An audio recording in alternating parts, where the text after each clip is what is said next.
What up, Cavs Nation? I'm your host, Ethan Sands, and I'm back with another episode of the Wine and Gold Talk podcast. And joining me today, Chris Fedor, cleveland.com Cavs beat reporter, and Jimmy Watkins, cleveland.com columnist. This week is special. We're reminiscing on the 2016 championship that took place on June 19th, just a few days away. But we wanted to do some lead-up work to talk about the past, present, and future of this championship run for the Cleveland Cavaliers. So let's talk about the present. Two people who have been indoctrinated with the city, involved with this organization, whether that's covering, whether that's being a fan, whether that's just being around the team for years. This is an opportunity for Chris and Jimmy to kind of reflect on what that 2016 championship run meant. And the only question that I have for you guys is, what first comes to mind when you think back to that 2016 team and them being able to win a championship? Geez, there's so much that comes to mind. Honestly, fans hanging from buildings, parking garages for the parade downtown. J.R. Smith shirtless for 48 straight hours, basically, because he just didn't know how to contain his excitement. And what he decided to do was rip his shirt off and walk around shirtless for 48 straight hours.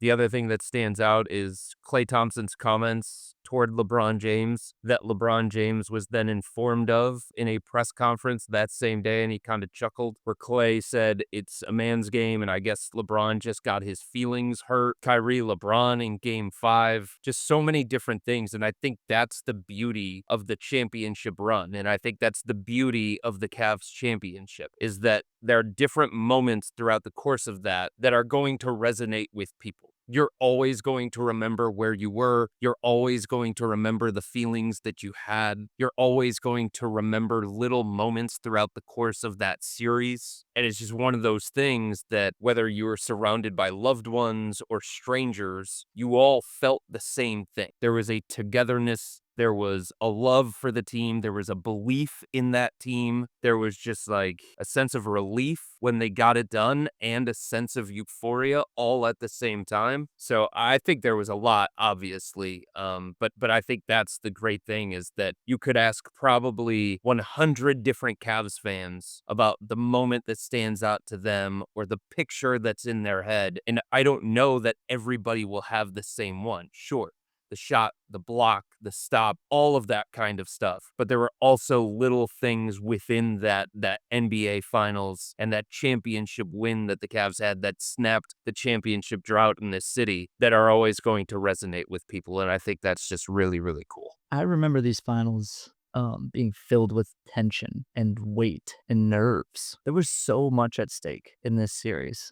This was such a the Knicks Spurs fun series, really good series for a 5-game series. A lot of close games, a lot of comebacks. Didn't feel the same. We were so familiar with LeBron, and we're becoming very familiar with Steph Curry. And they were, at this point, these teams were pretty familiar with each other. And they hated each other, genuinely hated each other. Exactly. And they both would downplay that in the moment. But at the crux of this, Steph was the first real threat to LeBron. LeBron being considered the best player in the league. LeBron never saw it that way, obviously. You can tell in the way that he talked and walked during this series, particularly after block shots of Steph. But Steph Curry won 2 straight MVPs. Steph Curry beat LeBron in the finals. Steph Curry was putting together the greatest season that anyone had ever seen, until obviously he didn't. But this was a very, for Cleveland fans who felt very connected to LeBron. I think they felt protective of his status as the best player in the game. And I think they felt threatened by this newfangled Warriors team that nobody really had seen coming. And then all of a sudden they took a championship from LeBron and ruined the whole homecoming thing the year before. And it's is this going to keep happening? What's going on here? The Warriors, to understand the breadth of the comeback, how hopeless it felt after Game 4, man. First 2 games in Golden State weren't close. Game 1, I was going through some of the old stuff today. Game 1, Steph Curry and Klay Thompson had their lowest combined scoring output of the season, and the Warriors won by 15 points because Sean Livingston got super hot from mid-range, and the Warriors outscored the Cavs 45-10 in bench points. In Game 2, Warriors woke back up and it wasn't close. K2 won. and then the air gets sucked out of the building in game 4. Even with like the Draymond punch, I don't think in the moment people realized what could happen there. It was just like, wow. No, they didn't. Yeah, it was like dead air in Rocket Arena as that game kind of wound to a close. It was just like white knuckle. The whole time was white knuckle. And as the Cavs started mounting the comeback, it felt even weightier because obviously there was no room for error for them past the midway point of this series. And the further this series extended, the closer we got to some sort of history in some way, shape, or form. Either the Warriors are going to finish the greatest series or the greatest season of all time, or the Cavs are going to have the greatest comeback of all time against the best team of all time. And that all culminated in a game 7 where 2 of the greatest offenses of all time couldn't score, and for 3 to 4 most important minutes of their lives didn't score. And yet, even though it was 93, even though it was 89, like forever, you couldn't look away. It was cinema to watch these guys just give everything they had and try not to be overcome by the moment. But how can you not? There have been so few moments, like in sports, not just basketball, so few moments in sports that carried as much weight as this series, and particularly the fourth quarter of Game 7. So I just remember nerves, tension, like shivers. And bad blood. That's the other thing that stands out to me when I talks about it. The teams just genuinely did not like each other, and that just added to it. That level of hatred, that level of tenacity, that level of competitiveness on the grandest stage with the 2 most talented teams in the NBA. It just added to it. And I think there were so many stories within that championship run and that final series. The Draymond thing, I think, is fascinating because I was in the building in game 4. There was this look on the Cavs' face of, we're not doing this. Like, it's probably not going to happen. And I think LeBron purposely did what he did to antagonize Draymond and see if he could create a situation that was going to bait Draymond into doing something stupid. But walking off that floor, it was still a Warriors win and a 3-1 Warriors series lead. And then we get into the locker room after that game, and then cameras, they were rolling, but I don't know if they caught all of this. Everybody had their phone out. Every player, Richard Jefferson, Channing Frye, LeBron James, you name it, they had their phone out. And they were watching the Draymond incident between him and LeBron, where LeBron basically got hit in the royal scepter. And then they're all talking about it. And there was this feeling inside the locker room of, whoa, that might be a flagrant. And wait a minute, if that's a flagrant, that means he's suspended. So you went from not a sense of hopelessness necessarily, but a sense of, boy, do we have a mountain to climb here against that team that just won game 4. We have to regroup, and how are we possibly going to get this done? And then all of the thought of Draymond might be suspended for game 5. So we just go there, win game 5, come back, win game 6, and then we take it to game 7 where we've got LeBron on our side, Kyrie on our side, and anything can happen. So the whole Draymond thing, the way that was perceived in the locker room, the way that was felt in the locker room and talked about in the locker room, was like that moment kind of gave them new life. And there was like renewed hope, renewed spirit, renewed focus. And I remember walking out of the locker room, and then general manager David Griffin was walking down the corridor out to his car, out of the arena. And he said to a couple of the arena workers, and I reported it at the time, he said to a couple of the arena workers, see you for game 6. Like, there was just a different level of confidence because of the Draymond incident and what that could have meant for the series moving forward. So I always think it's fascinating that you're not going to sit here and say that the Draymond suspension is like the only reason why the Cavs won the series.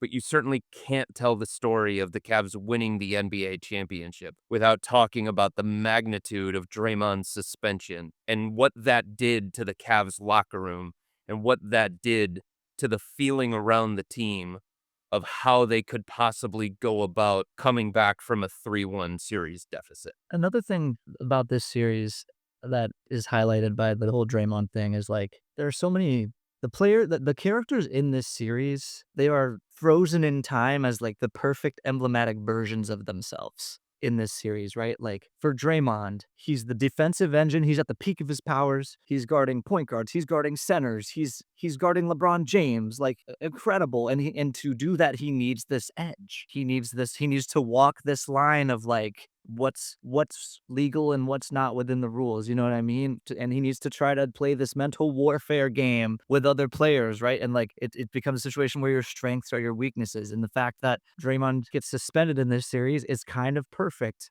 because that's what he does. It's about the nut tap, but it's also about why did you have so many flagrant points in the first place, Draymond? Like, why were you kicking Steven Adams in the nuts in the Thunder series the round before, right? Like, why does this keep happening? Why can't you just channel it the right way? And it's like, because passion is complicated and competitive intensity is complicated. And Draymond Green channels all of those to the highest degree. And there's no like modulation there. He's just like runs on fuel and he needs all of it. He needs all of it. And so you need to take all of it with him. And then for LeBron, if he baited Draymond, and the all the legendary stuff that's come out since then about like, don't let us get one because then we're coming back for game 6 and we're gonna win that one. And by that point, we'll have the mental edge to such a degree that like this is the crowning achievement of LeBron's career, and that's like the final boss step that he needed to take, right? Like I don't even know. I mean, it's so easy to talk like this after you've done something so awesome. I don't know. I don't know if LeBron really believed they could build some sort of mental edge over the Warriors like that, but I do think he thought that if he spoke it into existence, he could get his teammates to believe it. And at some point, like perception becomes reality. And this is kind of like the leadership genius of LeBron is like he knows that his words carry so much weight in that locker room and across the league. Like when he's speaking things into microphones and he's laughing at Klay Thompson, like he knows Klay Thompson is going to see that. And I'm sure he said a thing or two about it to Klay on the court while they were making this historic comeback. And like the sass with which he looks back at Steph after he swats him under the rim. And I think it was game 6. It's like, are you serious? Are you serious right now? You don't belong on the same plane as me. You can keep your little MVP, but like we're on the big stage now. And this is like his present. That's like a Michael Jordan-esque presence that I'm not really sure I sensed with LeBron up until this point. And it's just so cool that all of these things came to fruition in like the same series because it's legacy defining for better and for worse. And there's some of that, there's some of both for both teams. It's legacy defining for everyone involved here. I think when we're talking about the present realities of this, right, we have to do this whole past, present, future thing. And in this present notion, we got to witness how difficult a 3-1 series lead is to come back from in this season, right, with San Antonio and New York. And San Antonio having the 7'4" alien who took to the podium and when asked what he thought about the possibility of coming back the only other time to win a 3-1 series deficit, saying that he believed and that everybody knew that they were going to be able to do it. And then Jalen Brunson, a 6'2" guard, snatched it away from him. 45 points in the closing game in San Antonio, being able to celebrate on their home court. There is an understanding that comes with the difficulty level of what LeBron James and that Cleveland Cavaliers team was able to accomplish because of the significance of the team that they were facing, and especially knowing just how difficult the weight of the moment, as Jimmy mentioned, was, because nobody had ever done it before. And so you had to do the impossible, make history against one of the greatest teams ever assembled. And we'll get to that defining moment and a little bit later. But I do want to take this back a little bit and go to the past for just a second, because I do think to really relish in the moment and relish in the history of everything that took place in that championship run, you have to listen to what the players think, what the players remember, what the players are still saying about that 2016 championship run. And Richard Jefferson, who hosts his own YouTube show now, had on a plethora of former Cavalier teammates who were on that championship team, whether that was Kevin Love, Iman Shumpert, Tristan Thompson, Obviously, we know J.R. Smith did not make an appearance, but he reached out to him for that as well. And I kind of segmented this out into the three different interviews that were done. And I took away a significant question from each, and I wanted to pose it to you guys. In the latest interview with Kevin Love, Richard Jefferson went into a question about how revered Kevin Love experience was, right? He's remembered for his rebounding. He's remembered for his outlet passing. He's remembered for that last stop in Game 7 against Steph Curry, where he showed the one instance of playing horizontal defense, lateral quickness defense that we had seen from Kevin Love at that point in his career. But one of the major features from Kevin Love was the sacrifice that he had to make to become the third fiddle next to Kyrie Irving and LeBron James after being an all-star, all-NBA player who was setting records in his own right with the Minnesota Timberwolves and then having to come over to Cleveland and accept a different role. And that was difficult for Kevin Love. So Kevin Love talked about the sacrifice he had to make, and it was funny enough, in Richard Jefferson fashion, K Love is giving this deep, impassioned answer, and the camera kind of just pans to RJ, and he has his inner monologue of just what is going on, and this is too deep for me, blah, blah, blah, blah. So I wanted to kind of discuss how K Love, especially with Chris being there for his tenure, how Kevin Love had to process that sacrifice, and how having veterans like Richard Jefferson and Channing Frye helped him through those tough moments is what K Love said helped him along the way, and being able to go to dinners with Channing Frye and Richard Jefferson and discuss what it meant to be a role player, what it meant to kind of dwindle down or whittle down your role from what it was to what it is now, and how important is sacrifice and how important are veteran leaders to a championship team. Because, guys, we've talked about it on a recent podcast, what it takes to be a champion or to build a championship contender. And sacrifice was a big key word. And I feel like Kevin Love kind of embodies that. What do you guys remember of the Kevin Love experience when he was in Cleveland, from the beginning stages to how he had to become a true role player to help them win a championship and the sacrifice along the way? There was a lot of turbulence. There was a lot of adjusting that Kevin had to do. He was the target of LeBron James' passive-aggressive tweet that everybody knows, fit in or fit out. There were times where Kevin just wasn't handling it very, very well. He was dealing with the emotions of everything that came with being in the spotlight, the pressure that came with competing for a championship over and over and over again. The guy who was mentioned in trade rumors constantly, because if it wasn't going to go well, it wasn't going to be LeBron James that went anywhere else. It wasn't going to be Kyrie Irving that went anywhere else. It was going to be Kevin. So not only did he have to sacrifice things from his game, from a play style standpoint, he had to sacrifice a level of comfort that he had in Minnesota as like this beloved guy who was drafted and kind of helped the rebirth of the Minnesota Timberwolves. And he lived up to his draft standing. And because of that, and because he was able to build that in Minnesota, he was beloved in Minnesota. Coming to Cleveland, a lot of fans and even his teammates were like, all right, dude, you got to prove it. Like, we just traded Andrew Wiggins and some of these other pieces for you so that you can be part of a championship team. Play to that level. And it was very, very difficult on Kevin at times. And I do think having Richard Jefferson and Channing Frye, specifically Channing coming to the team in a trade, really changed a lot of the dynamics behind the scenes. Because I do think there was, in that locker room, it was kind of cliquey. Not to say that, the guys didn't get along with one another or anything along those lines, but it was kind of segmented and it was kind of cliquey. And like Kevin was a bit of an outcast until Richard Jefferson and Channing Frye came together and they all had a locker in the same general area and they called themselves the Triangle, the three pieces. But like Kevin gravitated to them and they gravitated to Kevin in a way that it just wasn't before both of those guys got there. So I do think that helped Kevin a lot, but there were a lot of difficult times for Kevin. He's talked about it openly and honestly. He's talked about some of the panic attacks that he had to deal with and all of the pressure and the depression and the frustration and all of that kind of stuff. And when you're in the spotlight and the pressure is on you and it's about competing for a championship and that level of expectation, it can be a lot. And it certainly was a lot for him. And then if you guys remember, he got the concussion early in that series in the NBA Finals against Golden State. And the first feeling wasn't like, oh my God, is Kevin going to be okay? I mean, we're not trying to rewrite history or anything here. The first feeling was like, get this dude out of the lineup and put somebody else in the lineup that may make more sense to play against the Golden State Warriors. We can switch more. We can space the floor more.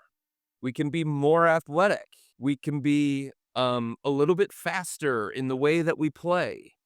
Somebody might be a little bit more effective playing against Draymond Green than Kevin Love. It was almost like he wasn't a great fit against the Golden State Warriors. That was the feeling. So when he suffered that concussion, it was a weird thing because he is so important. He was a member of the Big Three, but there was also this sense of, okay, now Richard Jefferson goes in the starting lineup, and that against this specific team and in this specific matchup may actually benefit the Cavs and may allow them to play better and solve some of the problems that the Warriors were going to create. Because if you're being honest about it, Golden State didn't worry about Kevin Love at all. They're like, no, he doesn't fit against us. Our play style? No.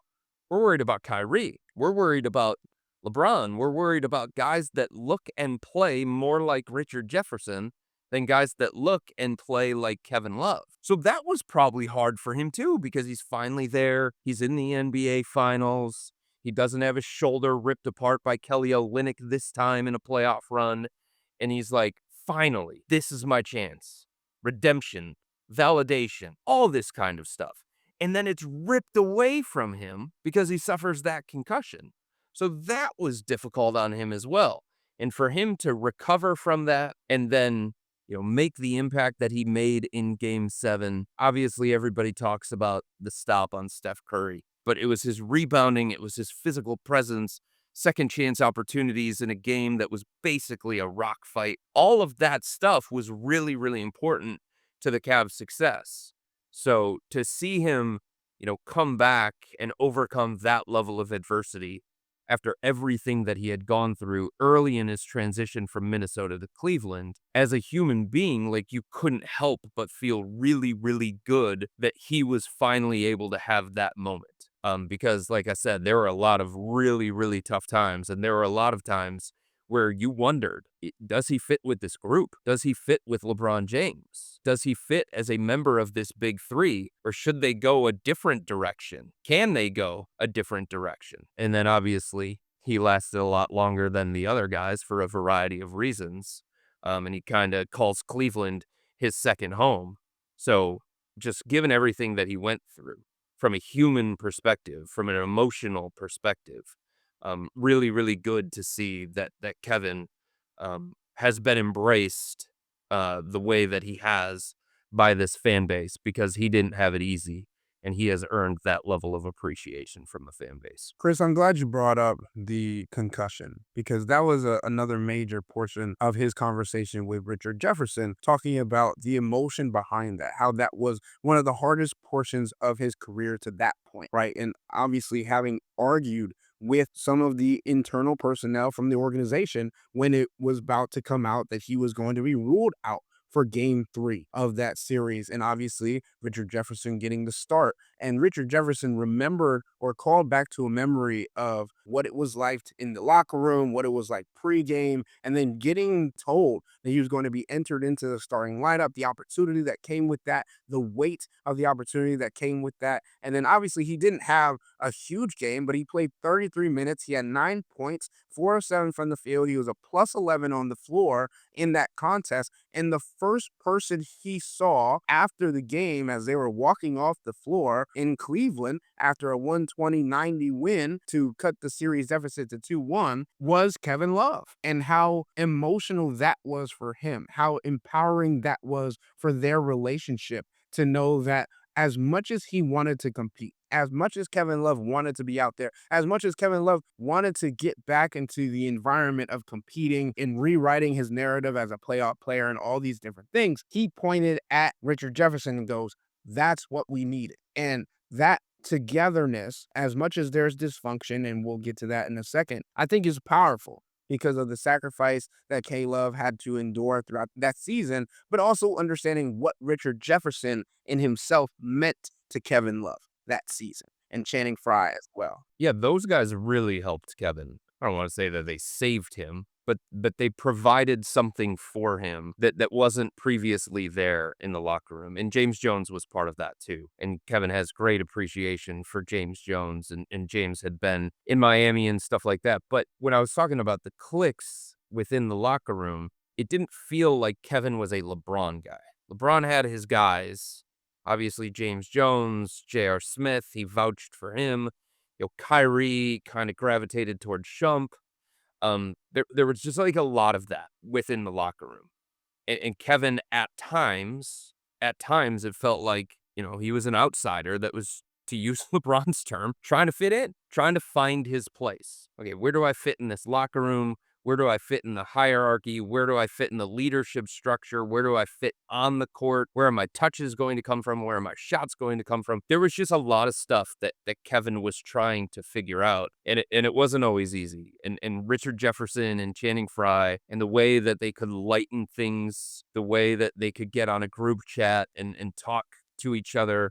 They could talk about serious things, but they could also be lighthearted. Kevin he had a way of connecting with those guys. It felt like he had a way of connecting with those guys more than some of the other ones in the locker room.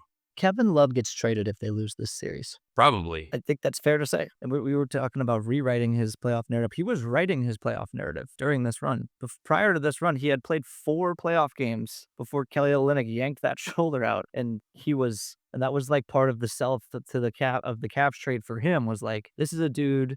Another thing we need to all understand, to use the modern internet parlance, Kevin Love was a problem back in Minnesota, okay? 2-time All-NBA guy, 24 points a game during his last 4 seasons before he came to Cleveland. 6th in the MVP balloting at age 23. Like, this dude was legit. And he came over, he comes to Cleveland. He's super excited because he finally gets to play with some established teammates. And I got LeBron, I got Kyrie. Like, now the whole world will understand my game at a different level, and we do. We all appreciate his outlet passes and his rebounding, but like, he was pigeonholed. The reason the Warriors weren't worried about Kevin Love in the finals is because the Cavs were not featuring Kevin Love in the finals, because they had 2 dudes who were better. They had 2 dudes who were better with the ball, and the most valuable thing that he could do for them is create some space. Like, go stand over there and shoot the shots when we need you to do. Like, that's a really freaking hard adjustment to make when you are a player the stature that Kevin Love held in this league. I think the Chris Bosh comparison is fair, but I would even say that, like, Kevin Love was a better offensive player than Chris Bosh was in Toronto, in Minnesota. Like that, I mean, the version of Kevin Love's career where he stays, whether he stays in Minnesota or not, if he stays a main option, very interesting. But yeah, his whole arc in this is complicated and muddy and up and down, and essentially, like, that stop of his is how he'll be remembered forever, which is hilarious for a guy that sometimes wasn't on the court because of that, for that very reason. Like, the Cavs didn't trust him to hold up in those exact situations. The Warriors, when Steph Curry gets Kevin Love switched on to him top of the key, the Warriors are rubbing their hands together. And I would also like to point out that he had to do it twice. I think like when we show the little clips, the montages, it's mostly like the last part where Steph's dancing and, like, by the way, definitely has a layup if he wants it, but he doesn't want it. He's so focused on getting a 3 that he throws up kind of a wild off balance step back 3. But before that, they had the switch the first time, and Kevin Love defended Steph so well that Steph passed the ball to Draymond. He gave up the ball. The unanimous MVP, the guy who's having, that regular season was insane. It's one of the best offensive seasons that anyone has ever had. Kevin Love forced him to give up the ball to Draymond Green, who granted did have the game of his life in Game 7 from 3, but like, I've seen it so many times. It's like when Draymond passes the ball back to him, it's like, dude, are you kidding me? You're you, I'm me, and that guy guarding you is him. Like, what? What are we doing? You got Kevin Love on you. Go attack that. So that part of it is just, you can't write that stuff. The guy who sacrifices so much has a really hard time doing that, and is known and judged and bandied about in trades for his entire tenure in Cleveland, for everything that he can't do, he does the thing that he can't do in that moment to bring home the championship. I love that stuff. I love the whole, like, you need like for the like you need Jose Alvarado to give you a random fourth quarter in this most recent Knicks Spurs series. I love the 1 through 15 stuff in a championship. I really believe it. Even concussed, playing out of role, Kevin Love looked frankly lost for sections of this series. You needed something from him too, and for him to stick with it all that time and be able to come up in that moment is so freaking impressive, man. The next thing that I think we have to talk about, because Chris, you've already alluded to it, but in the interview with Iman Shumpert, they talked about the 2016 roster being dysfunctional. Chris used the word clicky, and we've already learned through multiple different shows, whether Richard Jefferson or different talk shows, that the Cavs still have group chats from that 2016 championship run. They also have a group chat that does not include Tristan Thompson. So yes, there's dysfunction, there's clickiness. But we've discussed how roster construction, identity, and connectiveness are paramount to a championship level success. Is there some truth to the need for dysfunction, fun, and goofiness, as well as the ability to turn on the seriousness to be able to lock in internally to the ultimate goal of doing whatever it takes to win a championship? Because it feels like there's all these teams that have been championship contenders. The New York Knicks are showcasing it, that they've been connected internally and can have fun with one another. But when they get onto the floor, they turn it up to a different degree and are focused on one sole goal. I think it depends. I think you read what you feel like the locker room needs. And I think you read what you think the personality of the team needs to be. And every personality is going to be different, right? The Warriors, during their run, when they were playing against the Cavs, what did they embody? Yeah, like you had Draymond, who was a bit of a wild card. But for the most part, they embodied fun, joy. That came from Steph. Steph set that kind of tone. Steph set that kind of culture, right? But it's not going to be like that everywhere. You know, if you look at Oklahoma City, the thing that they do is they gather together as a team for these on-court interviews. When Shai Gilgeous-Alexander is talking to somebody or Jalen Williams is talking to somebody, they gather all together as one. So it's about the personalities in your locker room and what makes the most sense for you. And I think LeBron had this feeling. It felt like, to me, LeBron had this feeling of, I need to create drama. I need to create dysfunction. I need to create a little bit of chaos because these guys need that. And these guys have to understand what we're up against here. We're up against historically great teams, and we're going to deal with adversity, and we're going to be in uncomfortable situations. How do you handle those uncomfortable situations?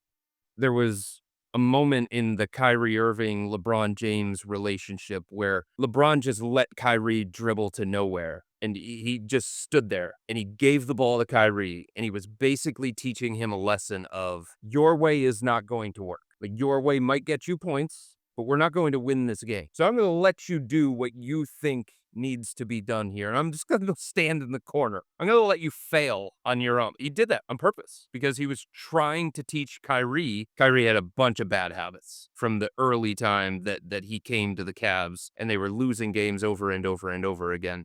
Many of those on purpose because they were playing for ping pong balls. But because he had those bad habits, LeBron was trying to teach him how to be a champion and how to be a winning basketball player. And he had methods that aren't always the most friendly, let's say.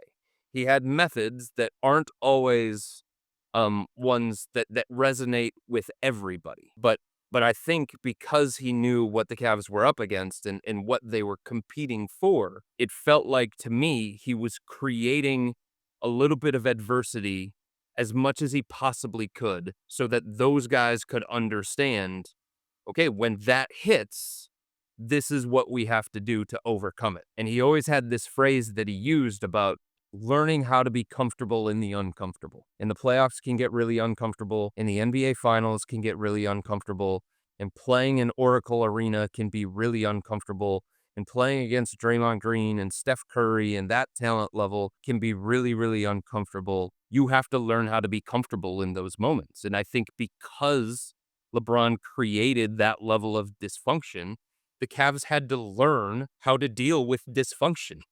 They had to learn how to deal with chaos. They had to learn how to get off the wall when their backs are pushed up against the wall, how to get off that wall and thrive still.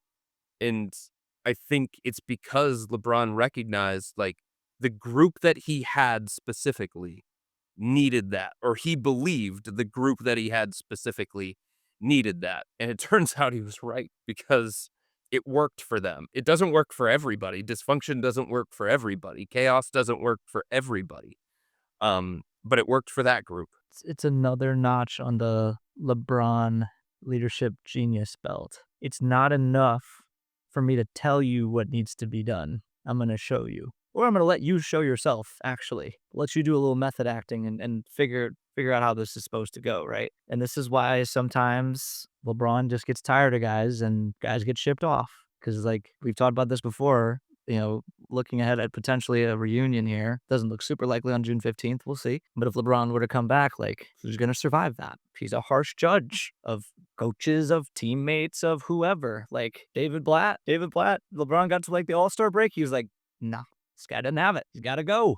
That's how it is. That's how it is with him. It's really hard. And it's supposed to be really hard to play with superstars. Throughout history, we've heard this about all of these guys to a certain degree. I mean, there's, Jordan, Kobe. I was going to say, yes, Jordan and Kobe are the famous examples. But, like, Magic Johnson, Magic Johnson's, like, known for the smile, and he got his teammates involved, and he's basketball joy personified and fun, showy type passing. But, like, he was an intense competitor. And Magic used to hit teammates in practice with his passes because they weren't ready for him, because he was throwing them from such crazy angles and without looking. And, like, you gotta learn. You gotta be ready for those down the road, right? And it just goes back to, like, this being the final evolution of LeBron. First go around with the Cavs, he's really just learning all the powers that he has, and it's more like pure athleticism. I think of, like, first stint Cavs LeBron, and I think of those moments where, like, he would have the ball in transition and there'd be, like, three dudes running back for the defense, and then he would just go turbo mode and just right hand dribble, run past all of them and dunk, like a marvel of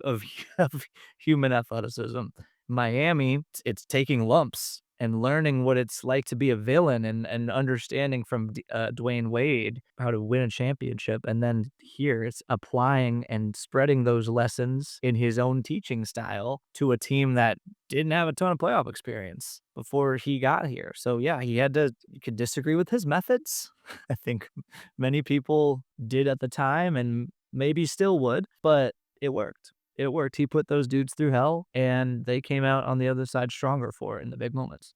By the way, if he came here to this team this offseason, I think he would ruffle feathers immediately. I think he would try to ruffle feathers immediately, because I think there is a belief that that's what this group needs. Look, the members of this organization have come out loudly and said part of the reason why we acquired Dennis Schroeder is because we needed an edge. We needed somebody who was going to speak up. We needed somebody who was going to challenge teammates and challenge coaches in the nicest way possible. The Cavs needed an ale. So if LeBron came here to this fun-loving group that has underachieved, that hasn't played to its standard, I think he would try and mix things up immediately. I think he would try and make an uncomfortable environment immediately, because he would recognize that that's probably what this group would need, because he recognized that, that group to beat Golden State, that's what they needed. And if they weren't going to handle a little bit of drama during the regular season or a little bit of chaos during the regular season, how are they going to go into Game 7 at Oracle Arena and beat the record-setting Golden State Warriors? That was his thinking. It felt like, anyway. It would be crazy to think about LeBron trying to make a return on the anniversary of the 2016 championship, but let's not get ahead of ourselves, because that's a shot in the dark. But the last person that I want to discuss that Richard Jefferson had on his show was none other than the latest former Cavalier, Tristan Thompson. And they talked about how they believe that the Golden State Warriors would give up their 2 championship rings from 2017 and 2018 in place of their 2016 championship loss to crown themselves as the best team in NBA history because of the regular season dominance that they had, because of defeating LeBron James in arguably one of his best seasons, and then obviously what that means for the Cavs as well. So just a quick answer from you guys for this portion. Do you think that the Golden State Warriors, Steph Curry, Draymond Green, Klay Thompson would trade their 2 championship rings from 2017 to 2018, the last team to go back-to-back in NBA history, for a championship in 2016? Yes, with a caveat.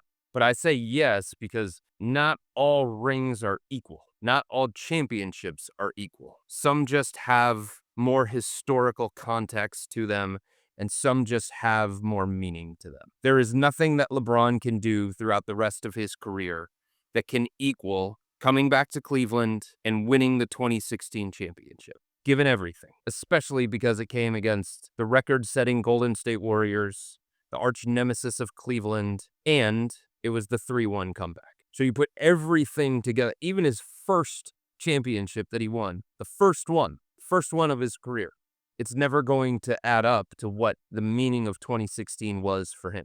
And that's the way that we remember a lot of championships. There are some championships that stand out more than others. And that's just the way it is. If you would have had a Golden State Warriors team that won 73 games in the regular season and then went on to win the championship, that would be one of the ones that is most celebrated across NBA history. That's one of the ones that would stand out immediately when talking about NBA history and NBA champion. That's one of the first ones that anybody would think about because it would carry that much importance. It would carry that much significance in terms of historical context. So yes, I think being able to finish that off and what that would mean to that group and what that would mean to NBA history is something that would be really, really meaningful. And the Warriors lost out on that opportunity. They had it taken away from them by the Cavs. But you also remember, as a franchise, how many championships you have. And the banners, the multiple banners, hang forever. And there are 2 more added on because of what happened in 2016. They went out and got Kevin Durant, and it was just curtains for the Cavs. And it was curtains for basically the rest of the NBA during that particular era. So they got 2 more on top of that one. So if you talk about just the accumulation of banners and the accumulation of rings, X-time champion, whoever we're talking about on the Warriors, X-time champion, those 2 that came after 2016 probably don't happen. If the Warriors go on to finish their record-setting season, they wouldn't have had as much motivation to go into the parking lot and call Kevin Durant and say, come here in free agency. We're going to meet you in the Hamptons right around 4th of July so that we can convince you that coming to the Warriors is the right thing for you and it's the right thing for us. So that's why I say yes with a caveat. Yeah, thanks for ruining the modern day Magic and Bird rivalry, Kevin Durant. Thanks for that. I would take this a step further. I think LeBron would trade his other 3 championships for this one if he was choosing. Like, you don't get 2016, but you get the other 3, or you get the other 3 but no 2016.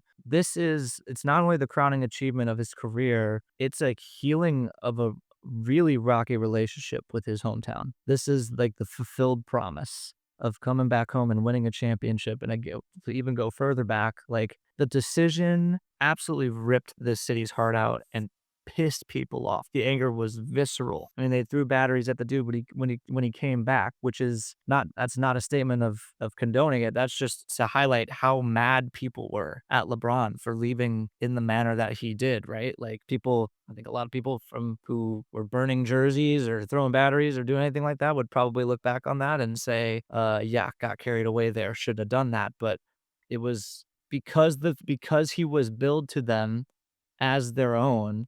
It was a deep, deep betrayal for him to leave them. And if he doesn't get this one, maybe they get 2017, who knows, because the Warriors probably don't get Kevin Durant, they win the championship. But like, without this achievement, it would have always been something there. There would have always been something there. When he came back, everyone was really happy, and there was a lot of great energy around the team. But people held on to it, man. And there was a lot of, not just here, like at large. It was like you had to go hop a flight to win your championships. It was too hard for you. It was too hard for you to carry all that weight on your shoulders as the face of the franchise in Cleveland. So it was like when he came back, he took a lot on, and he was around this time really leaning into like the savior stuff, the chosen one stuff, King James.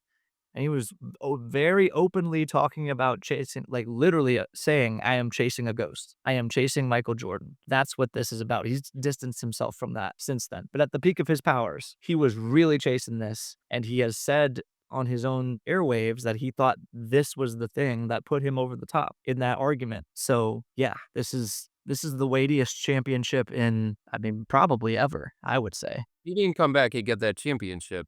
As you said, Jimmy, there always would have been a smudge on that resume. And the resume is unbelievable, and everybody understands everything that he has accomplished and the records that he has set. But if he doesn't undo the decision, if he doesn't deliver on his promise to Cleveland, if he doesn't deliver a championship to Cleveland and end the championship drought, there was always going to be a smudge on such a great resume. And that's how it would have been looked at by a lot of people, not just people here in Cleveland, but we're talking nationally as well. Like, okay, you were great and you've got those Miami championships, but you said you were going to deliver one to Cleveland. You turned your back on the city, and then you went back to Cleveland and never delivered on that promise. So the fact that he did that, there was also this weight lifted off of his shoulders, and there was this sense in being around LeBron that he was unburdened. He was finally unburdened. And everything else that happened after the 2016 championship was just icing on top of the cake. Like, that was the crowning achievement of his career. And everything else that happened after was just, let's continue to add to the resume. Let's continue to add to the legacy. But 2016 solidified his legacy. It cemented his legacy in a way that, a championship in Miami or multiple championships in Miami was never going to be able to do. So, Jimmy, to your point about taking it a step further, Tristan Thompson did just that. He said that 2016 team was one of the best teams ever, and that they would cook any team, and that the 2016 championship is the greatest, not just in the NBA, but in sports history of all time. Coming back from the 3-1 series deficit, one of, if not the best regular season teams of all time, future Hall of Famers galore. Do you guys agree that this is the greatest championship in sports history? Or is it just the greatest championship in NBA history? Or are you all the way out on this notion? Well, I'm all the way out on the notion that they could beat anybody throughout the course of history. Because to me, and this isn't taking anything away from the Cavs, I just don't think you can tell the story of them winning the 2016 NBA championship without talking about the impact of Draymond being suspended for Game 5. And I have believed since that night, and I have believed for the last 10 years, that if Draymond plays and he doesn't get suspended, that the Cavs don't have the comeback and they don't win that championship. I believe the Warriors were the better team, and the Cavs needed some variable to go in their favor, and that variable was Draymond missing Game 5. If he plays in Game 5, I think there is an acceptance from LeBron and some of the other Cavs players of it wasn't going to happen for us. We're not going to be able to come back and beat this team full strength 3 straight times. But they only had to do it, twice. And they knew that Game 6, there was no chance that they were going to come home and lose that game with everything surrounding it. So basically, when Draymond was suspended, basically it was like, we're going to get this to Game 7 and let's just see what happens sort of thing. So if that doesn't happen, I don't believe the Cavs win the championship. And I believe that Warriors team was better than them. And I believe next year's Warriors team with Kevin Durant and all those other guys was better than that one as well previously. You could probably talk about some of the Jordan Bulls teams. You might be able to talk about some of the Kobe Shaq Lakers. You might be able to talk about some of the Magic Johnson Lakers. So it's very, very difficult for me to compare eras and to say, okay, that Cavs team that needed a Draymond Green suspension in game 5 is the greatest team ever assembled. Now, if we're talking about the meaning of the championship, that's a completely different conversation. And the meaning of that championship, I don't know. I can't think of another one off the top of my head because I don't know hockey history as well as maybe I should. If the Toronto Maple Leafs find a way to win a championship with some like homegrown Canadian leading the way, okay, maybe then that one is one that really stands out. If the Buffalo Bills finally find a way to exercise some of their past playoff demons, okay, the magnitude of that championship, how we remember that, sure. But like to me, in NBA history, for it to be a 3-1 comeback against a historically great team that won 73 games in the regular season, LeBron in Cleveland, what that did for his legacy, how he was able to erase the smudge on his resume, Cavs Warriors, one of the greatest rivalries in NBA history. I'm having a hard time off the top of my head thinking of a championship, a singular championship that carries more weight and has more importance than that one. So I do think it is one of the greatest championships that I can think of in sports history, given all of the different factors and all of the different storylines that were attached to it. It's one of the greatest championships we'll ever see. I think it's the best one we have seen, and I dare someone to go top it. Does somebody have like a 70-year championship drought?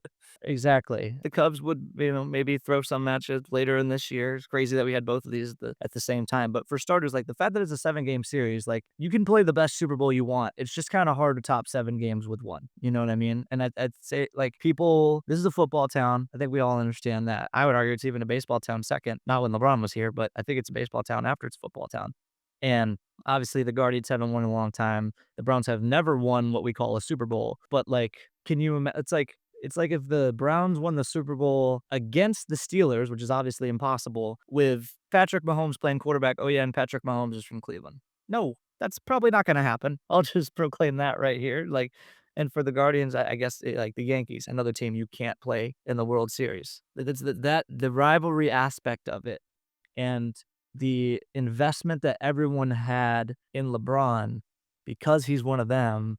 And because he understood uniquely the pain that they had been through with this championship, I just don't see how anyone ever tops that. But I also just want to say while we're talking about the Draymond thing, it's not just Draymond. Bogut was hurt in this series. Andrew Bogut was hurt in this series too. I watched with my own 2 eyes earlier today, and I guess going down memory lane. Fourth quarter tie game 4 of this series. LeBron is on the left wing, and who is switched on him? James Michael McAdoo, dude from North Carolina, who was never supposed to play a second in this series. And you'll be shocked to learn that LeBron went right past Mr. McAdoo for a bucket at the rim. And it's just like one of the ways that the Cavs got back in this series is by putting on an all-out assault on the rim. And when you take, the 2 best rim protectors off the court, one of them for one game, but still a very important game, like that's gonna make a huge difference. I also just want to shout out Tristan in this series. I feel like I was visiting some friends last week, and somebody was asking me about Tristan because she only knows him from Kardashian World. It's a friend's wife. She only knows him from Kardashian World. She said, "Was he good?" And I'm like, I actually think Tristan was like super underrated. Oh, yeah. He finished 4th on the team in minutes in this series. His offensive rebounding and never-ending motor was like one of the Cavs' biggest counters to the Warriors' small ball lineups, and he really held his own better than like any of a lot of the bigs that we saw of this era guarding Steph on switches. Like he did a really, really good, impressive job moving his speed. Not always perfect, obviously. That's a 2-time MVP, and Tristan Thompson's body just doesn't move as quick as Steph does. That's going to happen. You got cooked every now and then, but like he was a very, very important piece to this championship team. He was overpaid by LeBron and Clutch. Probably the Cavs gave him an inflated contract because of that, but he earned every freaking penny of it during the series. In that game 3 that we were referencing when Kevin Love was unavailable. Tristan Thompson had 14 and 13, 14 points, 13 rebounds. That's huge, especially without Kevin Love, who was a renowned rebounder for that Cleveland Cavaliers team. And Jimmy, you hit on it perfectly, how important the rebounding aspect was for Tristan Thompson, how the Cavs hoped that would still be there when they brought him back. Obviously, the veteran presence and all these other things as well. But also just understanding what his role was and being a role player while being a fourth overall pick, one of the lone homegrown players that they had on that roster. For all the drama that Tristan Thompson came with, his role, what he defined it as in his episode, what was his job was work. And whether that was offensive rebounding, whether that was guarding Steph in switches, whether that was screen setting, creating extra opportunities, extra possessions, he was doing all the dirty work that nobody really wanted to do. And that is kind of the come to reality of, do the Cavs have that now, right? Do they have an enforcer piece that would do something like that, that is capable of doing stuff like that? And that gets to our final question on today's podcast, because we've reminisced on the past now. Let's look to the future. Pull out your crystal ball, Chris, Jimmy. I know we don't like to do this very often, but we'll do it because this is reminiscent of the past, present, future of the 2016 championship run. Everyone on this podcast has already given their take that the Cavs aren't true championship contenders as currently constructed. But if you had to take a gander, if you had to make a guess, if you had to look into your crystal ball and make a decision today, how long until Cleveland is hoisting the Larry O'Brien trophy again? Because we talked about these droughts that opposing teams have had, that these teams have had across the NBA, across sports in general. Is Cleveland in that mode of having a championship drought, or are they on the cusp of holding the Larry O'Brien trophy once again? Boy, what a way to end this podcast on a downer, huh?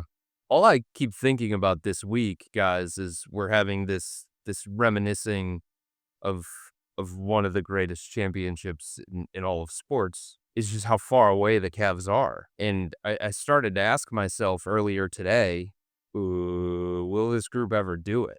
You never want to say never, but I don't think this group is capable. I don't think this core is capable. I just think they're further away than they want to admit, and they just don't have the most important piece to every championship. Or at least I have questions about whether they have the most important piece to win a championship. LeBron on your roster brings a sense of hope and belief. And I think Jalen Brunson on your roster brings a sense of hope and belief. I think Shai Gilgeous-Alexander on your roster brings a sense of hope and belief. And the same thing with Victor Wembanyama. But there are levels to this. I just don't know that Donovan brings that same. Just don't know. And so it's hard for me to look at the Cavs and, yeah, they got to the conference finals, and yeah, they can probably go and win 55 to 60 games in the regular season again this year and beat lesser opponents in the first couple of rounds of the playoffs next year. But I just think there's a ceiling attached to this group. I do. And it's unfortunate, and it's something that the Cavs don't have a ton of roster flexibility. They don't have a ton of financial flexibility. Every potential trade that you could come up with, whether it's Jared Allen or it's Max Strus or it's Evan Mobley or it's the number 29 pick on draft night plus something else, comes with an element of risk. And there's no guarantee that that trade is one that would make the Cavs better and it would propel them forward even more. But I do think this group, as it's currently constructed, I think there's a ceiling attached to how good they can be. And I think if they stay together, they're going to run into the same problem when they get to the conference finals. The other team is just going to have a different ceiling. The other team is just going to have a different capability at both ends of the floor. The other team is probably going to have a more complete roster, a more diverse way to attack at both ends of the floor, more versatility, fewer specialists, all that kind of stuff. And maybe for some people, like, that can be successful. 50 plus wins, get to the conference finals, it can be successful. But if we're talking about winning a championship with this group, the way that it's constructed right now, I just don't have a lot of confidence that it can be done.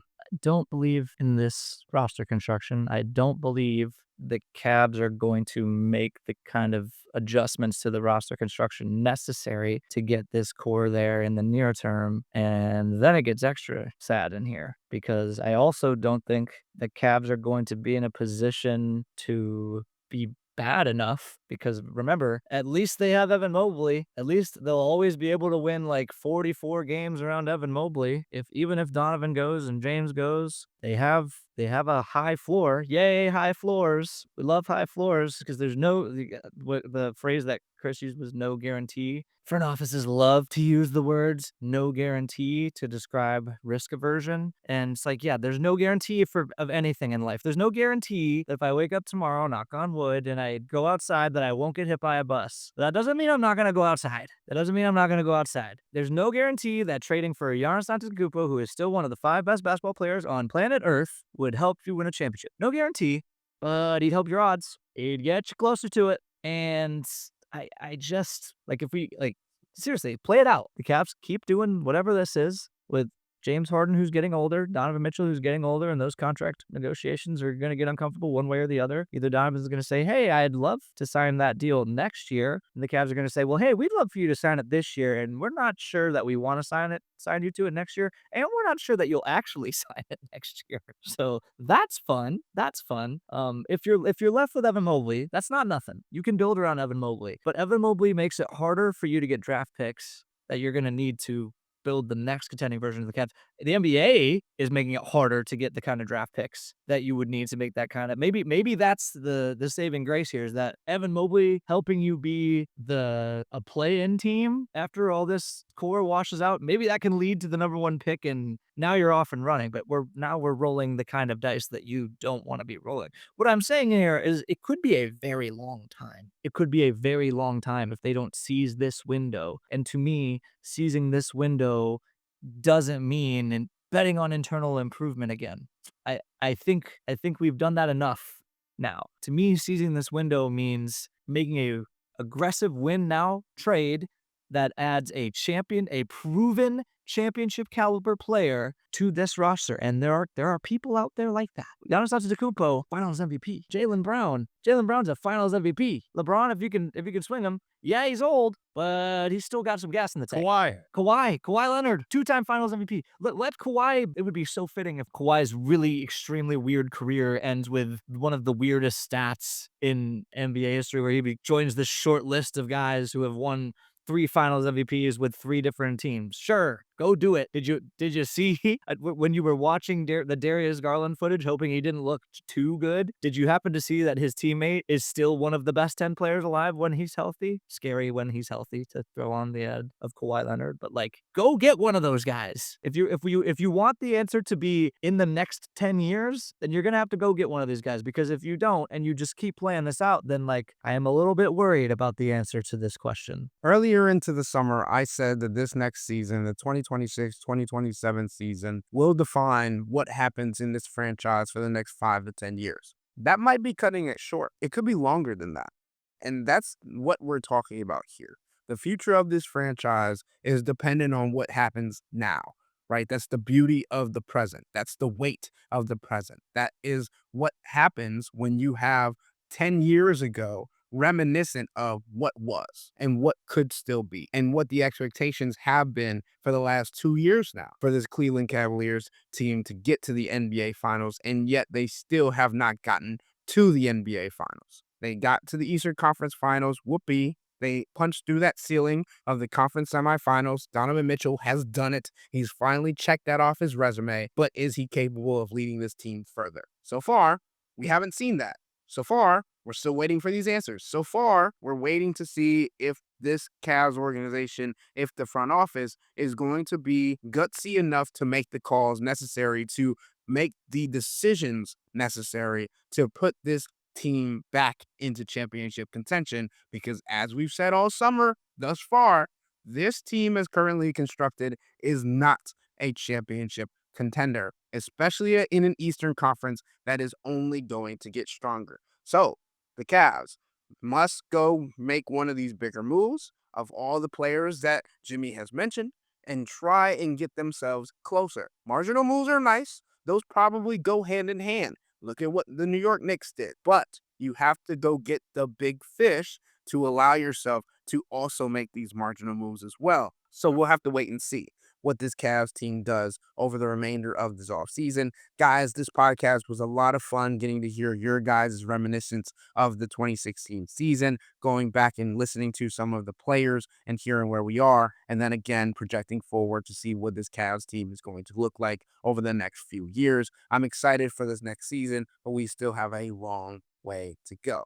With all that being said, that'll wrap up today's episode of the Wine and Gold Talk podcast. But remember to become a Cavs insider and interact with Chris, me, and Jimmy by subscribing to Subtext. Tomorrow's episode is going to be even more special. We're going to hear from you, the Subtext subscribers, on what you're thinking, what you're feeling, how you remember that 2016 run, going through the questions you may have of where the Cavs are going, and also just reading the emotion that you still connect with that 2016 team. But the only way to get your voice heard, the only way to be connected, is signing up for a 14-day free trial or visiting cleveland.com/Cavs and clicking on the blue bar at the top of the page. If you don't like it, that's fine. All you have to do is text the word STOP. It's easy, but we can tell you that the people who sign up stick around, because this is the best way to get insider coverage on the Cavs from me, Chris, and Jimmy. This isn't just our podcast, it's your podcast. And the only way to have your voice heard is through Subtext. Y'all be safe.